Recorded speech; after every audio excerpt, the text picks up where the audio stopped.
السلام علیکم ناظرین، آج ہم آپ کے لیے ایک روحانی اور قرآنی وظیفہ لے کے آئے ہیں۔ یہ وظیفہ ان لوگوں کے لیے ہے جن کے دولت میں، رزق میں، کاروبار میں برکت بالکل نہیں ہے، ختم ہو چکی ہیں۔ پیسے گھر میں آتے ہیں، پتہ ہی نہیں چلتا کہاں خرچ ہو گئے ہیں۔ کاروبار بھی ٹھپ پڑا ہوا ہے، یعنی پتہ ہی نہیں چلتا کہ ہمارے ساتھ کیا ہو رہا ہے۔ گاہک بھی آتے ہیں، بعض اوقات خالی واپس چلے جاتے ہیں۔ تو انشاءاللہ العزیز یہ جو وظیفہ بتانے میں جا رہا ہوں، کامل یقین کے ساتھ، ایمان کے ساتھ آپ شروع کریں۔ اللہ رب العزت ضرور اس میں، کاروبار میں، دولت میں، انشاءاللہ مال میں برکتیں عطا فرمائے گا۔ سب سے پہلے تو آپ نے اپنے آپ کو شریعت کا پابند رکھنا ہے، شریعت کے مطابق زندگی گزاریں۔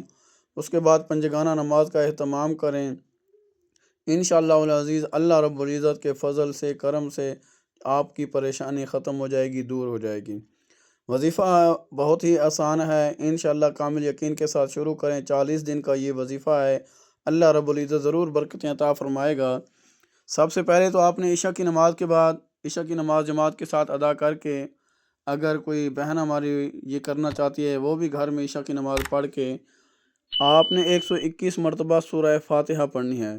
سورہ فاتحہ اس طرح پڑھنی ہے آپ نے کہ جب صراط الذین انعمت علیہم یہاں پر پہنچیں تو آپ نے یہ 3 انبیاء کرام علیہم الصلوۃ والسلام ہیں، ان کے نام ہیں، یہ آپ نے 3 مرتبہ صراط الذین انعمت علیہم ومثل داود وسلیمان ویوسف علیہم السلام یہ پڑھنا ہے 3 مرتبہ۔ 3 مرتبہ یہ پڑھ کے آپ نے پھر اس آیت کو آگے پورا کرنا ہے، یعنی 121 مرتبہ آپ نے یہ پڑھنا ہے، اور صراط الذین انعمت علیہم کے بعد آپ نے ومثل داود وسلیمان ویوسف علیہم السلام یہ پڑھ کے پھر آیت کو پورا کرنا ہے، یعنی 121 مرتبہ ان ناموں کے ساتھ آپ نے سورہ فاتحہ کو بسم اللہ شریف کے ساتھ شروع کر کے یہ پورا کرنا ہے۔ اور اس کے بعد جو بھی آپ کا مسئلہ ہوگا انشاءاللہ العزیز یہ پڑھ کر اللہ رب العزت سے دعا کریں، اللہ رب العزت ضرور اس میں انشاءاللہ آپ کی دعا کو قبول فرما کے مسئلے کو حل فرما دے گا۔ مزید دیگر روحانی مسائل کے لیے آپ ہمارے نمبر 0347 31 69 514 اس پر واٹس ایپ بنا ہوا ہے، آپ ہمارے واٹس ایپ پر ہم سے رابطہ کریں۔ انشاءاللہ جو بھی آپ کا مسئلہ ہوگا قرآن و سنت کے مطابق اسے حل کیا جائے گا۔